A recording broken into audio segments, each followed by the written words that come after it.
ಇನ್ನು ಕೆಲವೇ ದಿನಗಳಲ್ಲಿ ಮೇಲ್ಮನೆ ಚುನಾವಣೆ ನಡೆಯೋದಕ್ಕಿದೆ. ಹಾಗಾಗಿ ಈ ಹಂತದಲ್ಲೇ ಕುತೂಹಲಕ್ಕೆ ಕೆರಳಿಸ್ತಾ ಇದೆ. ಕಾಂಗ್ರೆಸ್ನ 5ನೇ ಅಭ್ಯರ್ಥಿಯಾಗಿ ಸದ್ಯ ವಿಜಯ್ ಕಾರ್ತಿಕ್ ಕಣಕ್ಕಿಳಿತಾ ಇದ್ದಾರೆ. ಪರಿಷತ್ಗೆ ಬಿಜೆಪಿಯಿಂದ 2 ಅಭ್ಯರ್ಥಿಗಳು ಕಣಕ್ಕಿಳಿತಾ ಇದ್ದಾರೆ. ಕುತೂಹಲಕ್ಕೆ ಕೆರಳಿಸ್ತಾ ಇದೆ ಮೇಲ್ಮನೆಯ ಚುನಾವಣೆ. ಪೈಪೋಟಿ ತೀವ್ರಗೊಳ್ತಾ ಇದೆ.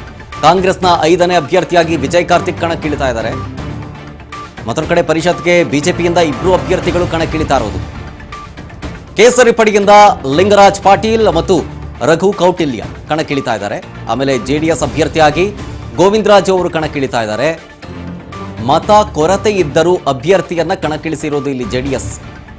ಪೈಪೋಟಿಯನ್ನಾದರೂ ಕೊಡಬೇಕು ಅನ್ನೋ ನಿಟ್ಟಿನಲ್ಲಿ ನಾಮಪತ್ರವನ್ನ ಸಲ್ಲಿಸಿದ್ದಾರೆ ಪರಿಷತ್ ಚುನಾವಣೆಗೆ ಈ ಎಲ್ಲ ಅಭ್ಯರ್ಥಿಗಳಿಗೂ. ಬಿಜೆಪಿಯಿಂದ 2 ಅಭ್ಯರ್ಥಿಗಳು, ಜೆಡಿಎಸ್ನಿಂದ 1, ಕಾಂಗ್ರೆಸ್ನಿಂದ ಸದ್ಯ 5ನೇ ಅಭ್ಯರ್ಥಿಯಾಗಿ ವಿಜಯ್ ಕಾರ್ತಿಕ್ ಅವರು ಕಣಕ್ಕಿಳಿತಾ ಇದ್ದಾರೆ. 2 ಅಭ್ಯರ್ಥಿಗಳು ಕೇಸರಿ ಪಡೆಯಿಂದ ಲಿಂಗರಾಜ್ ಪಾಟೀಲ್ ಮತ್ತು ರಘು ಕೌಟಿಲ್ಯ ಅಂತ ಇವರಿಬ್ಬರು ನಾಮಪತ್ರವನ್ನ ಸಲ್ಲಿಸಿದ್ದಾರೆ ಈಗ ಪರಿಷತ್ ಚುನಾವಣೆಗೆ. ಮತ ಕೊರತೆ ಇದೆ ಜೆಡಿಎಸ್ಗೆ, ಹಂಗಿದ್ರೂ ಕೂಡ ಅಲ್ಲಿನ ಅಭ್ಯರ್ಥಿಯಾಗಿ ಜೆಡಿಎಸ್ನ ಅಭ್ಯರ್ಥಿಯಾಗಿ ಗೋವಿಂದರಾಜು ಅವರನ್ನು ಕಣಕ್ಕಿಳಿಸಿದ್ದಾರೆ.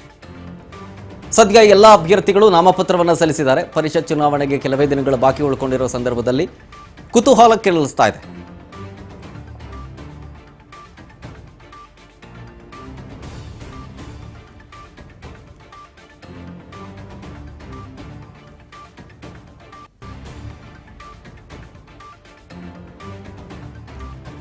ನಾಮಪತ್ರ ಸಲ್ಲಿಸಿದ ಕ್ಯಾಂಡಿಡೇಟ್ಸ್ಗಳ ಫೋಟೋಸ್ಗಳನ್ನು ಗಮನಿಸ್ತಾ ಇದ್ದೀರಿ.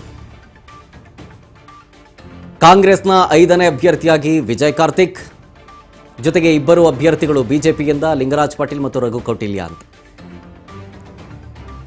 ಸೊ ಇವತ್ತು ನಾಮಪತ್ರ ಸಲ್ಲಿಸಿದ್ದಾರೆ. ನೋಡ್ಬೇಕು ಮುಂದೇನಾಗುತ್ತೆ ಅಂತ.